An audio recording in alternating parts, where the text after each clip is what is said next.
Have you ever looked at your neighbor's driveway, the one with the brand new ceramic-coated SUV, and felt that tiny sting of, I must be doing something wrong?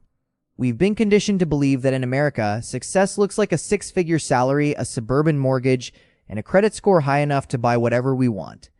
But after spending weeks digging through the latest data from the Federal Reserve and the Bureau of Labor Statistics, I've realized something terrifying. Being average in today's economy is actually a one-way ticket to a financial disaster. The reality is that most people are living in a carefully constructed house of cards, held together by 7% interest rates and sheer hope. Today, we're pulling back the curtain on the jaw-dropping money stats of the average person. I'm not a guru or a billionaire. I'm just someone who spent way too much time looking at spreadsheets so you don't have to. By the end of this, you'll see exactly where the middle class is leaking money, and more importantly, how you can stop being part of the average that is slowly going broke. Let's start with the one thing most Americans identify with more than their own personality, their car. If you walk into a dealership today, the salesperson won't ask you what the car costs. They'll ask, what monthly payment can you afford? And that single question is why the American garage has become a debt trap. According to the latest 2025 data, nearly 27% of people trading in their cars for a new one aren't starting at zero. They have negative equity. This is a polite way of saying they are underwater. They owe more on their old, clunky car than it's actually worth. On average, these people are carrying over $6,700 in debt from their previous car into their new loan. Imagine buying a $40,000 truck, but because you were underwater on your last one, you're actually signing a contract for $47,000. You're paying interest on a car that's probably already sitting in a scrapyard somewhere. And how are people making these massive payments work? By stretching the loans into infinity. We used to think a 5-year car loan was a long time. Now, 84-month and even 96-month loans are becoming the new normal. That's 8 years of payments. By the time you finally own that car, the technology will be obsolete, the warranty will be a distant memory, and you'll likely have spent thousands on repairs while still sending a check to the bank every month. It's a cycle of perpetual debt that the average person has just accepted. I saw a comment the other day that really hit home. People worship lifestyle creep even in this head-chopping job market. It's true. We've normalized the $800 or $1,000 monthly car payment. To put that in perspective, the 24-10 rule, which is a classic benchmark, suggests you should put 20% down, finance for no more than 4 years, and keep your total transportation costs under 10% of your gross income. But for the average person, a car payment alone is often eating up 15% to 20% of their take-home pay. It's easy to blame the dealerships, but there's a psychological element here too. We've been told we deserve the luxury trim or the heavy-duty truck, even if the most heavy-duty thing we do is haul 3 bags of mulch from Home Depot once a year. The average person is choosing a status symbol over a net worth. I've seen people making $60,000 a year driving $50,000 Jeeps. The math just doesn't work. When you calculate the opportunity cost, what that $800 a month would be worth if it were sitting in an index fund for those 8 years, you aren't just buying a car. You're literally burning a hole in your retirement. But here's the kicker. The car is just the most visible part of the problem. It's what everyone sees in your driveway. What's happening inside the average American house specifically? What's happening with the median income versus the average income is where the real shock sets in. Because while everyone is trying to look rich on the road, the numbers in their bank accounts tell a much more desperate story. If you feel like you're running a race on a treadmill that keeps getting faster, you aren't alone. But to understand why, we have to look at a statistical trick that politicians and news anchors love to use. You'll often hear that the average American household income is around $121,000. When you hear that, you probably think, wait, if everyone is making 6 figures, why is the vibe so broke? Here's the catch. That's the mean average. It takes Jeff Bezos, Elon Musk, and your local billionaire, adds their income to yours, and divides it. It's like if I walked into a bar with Bill Gates on average. Everyone in that bar is a billionaire. It's a useless number for real people. The number you actually want to look at is the median income. This is the true middle. In the US, the median household income is closer to $83,700. That's a nearly $40,000 gap from the average. This gap explains why 2/3 of Americans say they are living paycheck to paycheck. And I'm not just talking about people at the bottom of the ladder. According to recent surveys, nearly half of people earning over $100,000 a year say they'd struggle to cover their bills if one paycheck didn't show up. We've reached a point where 6 figures is the new middle class, but the lifestyle expectations haven't adjusted. We're dealing with what I call the subscription suffocation. It's not just the $20 for Netflix, it's the $15 for the gym you don't go to, the $10 for cloud storage, the $60 for the grocery delivery app, and the constant chime of the doorbell because another Amazon box just arrived.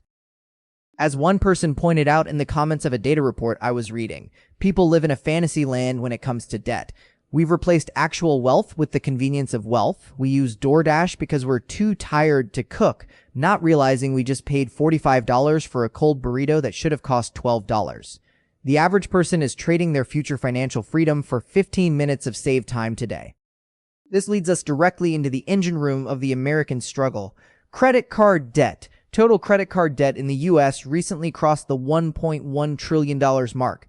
Trillion with a T. The average household carrying a balance owes about $8,000. Now, $8,000 might not sound like a death sentence if you're making decent money, until you look at the interest rates. The average credit card APR is now hovering around 21% to 25%. Let's do some casual study math. If you have that $8,000 balance at 22% interest, and you only make the minimum payments, you will be paying that debt off for the next 25 years. You'll end up paying back over $20,000 for that original $8,000 in stuff, most of which is probably already in a landfill or at the back of a closet. The average person treats their credit card like an extension of their income, but it's actually a tax on their future. It's the cost of wanting things now instead of when we can afford them. I see this all the time. Someone gets a small raise at work, and instead of using it to kill that 22% interest debt, they use it to justify a higher tier phone plan or a better car lease. There's a common belief that everyone has debt, so it's fine. But debt is a weight. When you're carrying a balance, you aren't working for yourself anymore. You're working for the bank. Every hour you spend at the office from Monday to Wednesday is just to pay the interest on the shoes you bought 3 months ago. And here's the most jarring part. While we're busy managing these monthly payments, we're completely ignoring the emergency side of the equation. We're so leveraged that a single flat tire or a broken tooth becomes a financial catastrophe. If the car debt and the credit card cycles are the cracks in the foundation, the retirement statistics in this country are the structural collapse. We've all heard the advice, save early, save often. But when you look at what's actually happening in American brokerage accounts, it's clear that normal is a very scary place to be.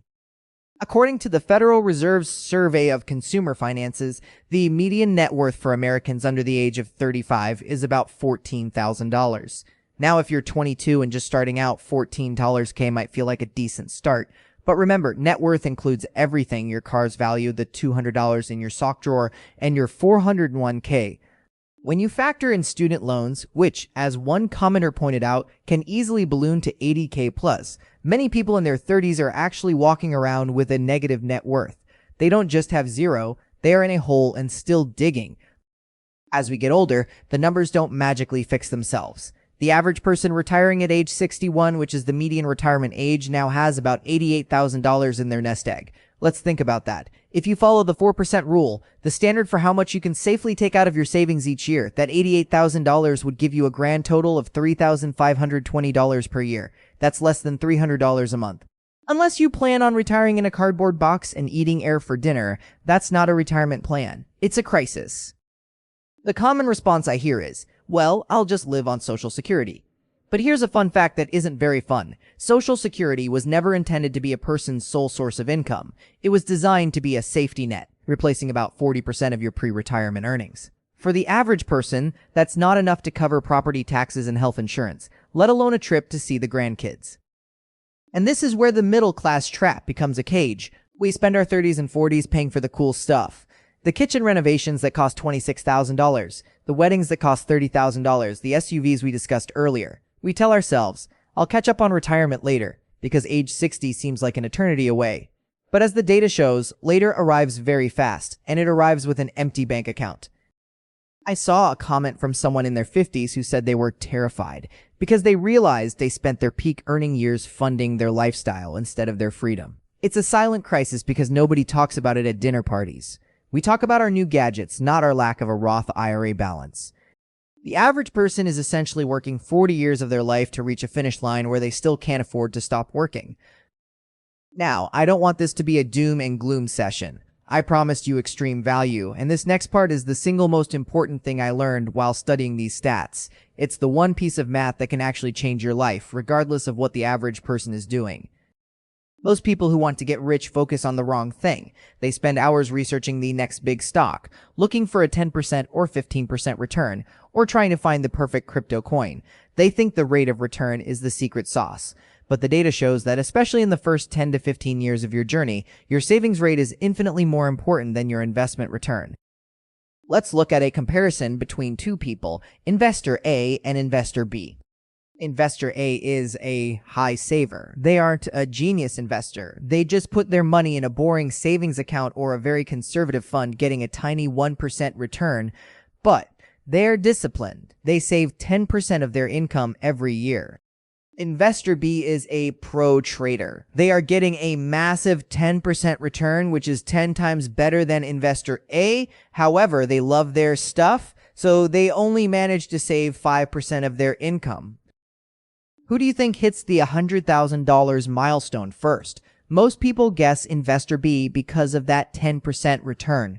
But the math says otherwise. Investor A reaches $100,000 in about 9.6 years. Investor B takes 11.7 years. Even though Investor B was 10 times better at investing, they lost the race because they were half as good at saving. This is the aha moment. You cannot control what the stock market does. You cannot control if the economy is shaky, but you can control how much of your paycheck you keep. The average person is so focused on trying to find a shortcut to wealth through high returns that they forget to build the engine, which is the gap between what they earn and what they spend. If you can just ramp up your savings rate by 2% or 3%, it has a more significant impact on your wealth than becoming the next Warren Buffett. The goal of looking at these stats isn't to make you feel bad about your situation. It's to give you a map. Now you know what normal looks like in 2026. It's an underwater car loan, a mounting credit card balance, and a retirement fund that won't last through a long weekend. But here's the good news. Awareness is the first step toward change. You don't have to be a specialist or a high-frequency trader to win this game. You just have to decide that you don't want to be average anymore. Stop the lifestyle creep, kill the high-interest debt, and focus on your savings rate. If you found these numbers as eye-opening as I did, do me a favor, hit that like button, and share this with someone who's currently trying to justify an 84-month car loan. It might just save their future. Thanks for watching, and remember, don't be normal, be free.